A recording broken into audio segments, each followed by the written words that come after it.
advertising is the same way too, especially with kind of the shift to social media marketing and influencer marketing, and where a lot of, I think something like $4 billion will be spent this year in advertising dollars that were traditionally put into things like billboards and Super Bowl ads and things like that are going to be shifting towards individuals who run YouTube channels, who have large followings on social media, have built a strong personal brand. On TV, and it's getting shipped away by the month. It used to be shifted to agencies and the Lamar company that owns all of the billboards. Do you have cable?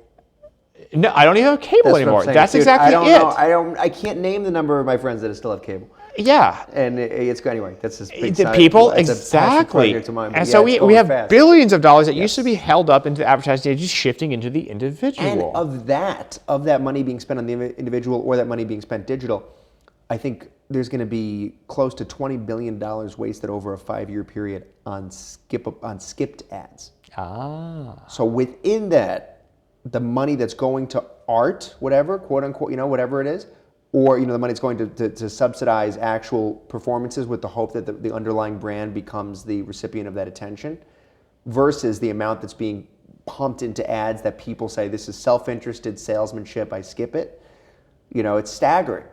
So the opportunity is in taking the wasted money that you can document as being wasted and using that to fund the creative projects that are getting everybody's attention. And so that's what's happening now is it's you as an artist, you aren't so much having to do an ad. Right. If you're doing a mural and it's sponsored by Heineken, which sponsors a lot of murals, it doesn't have to be a mural about a Heineken bottle. It can be anything it wants.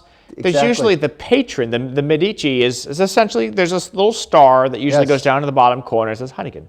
It lets you know Heineken was... It's a slate, it's there, it's subtle, and Heineken brought this to you, and they deserve that. They deserve that. Do. Lexus now has a theater page on their website. Yeah. They just do web series. Nothing to do with Lexus. Nothing to do with them. They just do Colin Quinn is in one. That's it. And so it actually liberates the artist to say,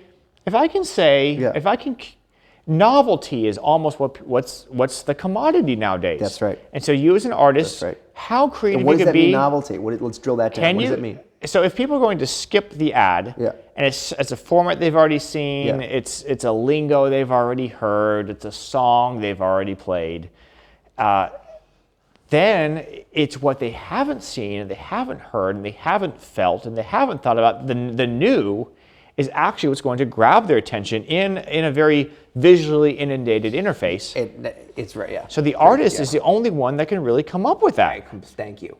Yes, and novelty is such an interesting word, because what stops your attention when you're scrolling on these things, it's very interesting. Usually it's, there are phenomena on social media that are purely literary in origin. The insights that you used to have to wade through a Dickens novel to get through, and you get to the middle of the chapter and he says something that's true about your daily life, and you recognize it's true, and you have that that moment that, like, he got me. He knows something about me that I didn't know anybody could know, and now I trust him to tell me a story or to follow his moral.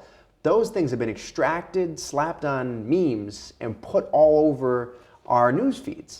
Yeah. And it's very weird, that transformation, but it doesn't degrade the literary truth or the novelty value, as you say.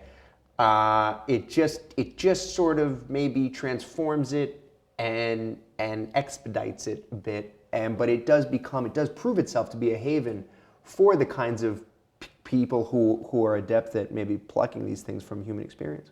Absolutely. And so what it is with the human experience is it is people are looking for people that they've interacted with to say, they'll be like, this is a trustworthy person, or this is an exciting person, or this is a talented person. I know because I've been following their work, they're very authentic, or they're very comical, or very, whatever it is, whatever qualities are kind of being captured in the media output that individuals like you or I or any designer or artist could be crafting on and making that visible and curated in a social media context.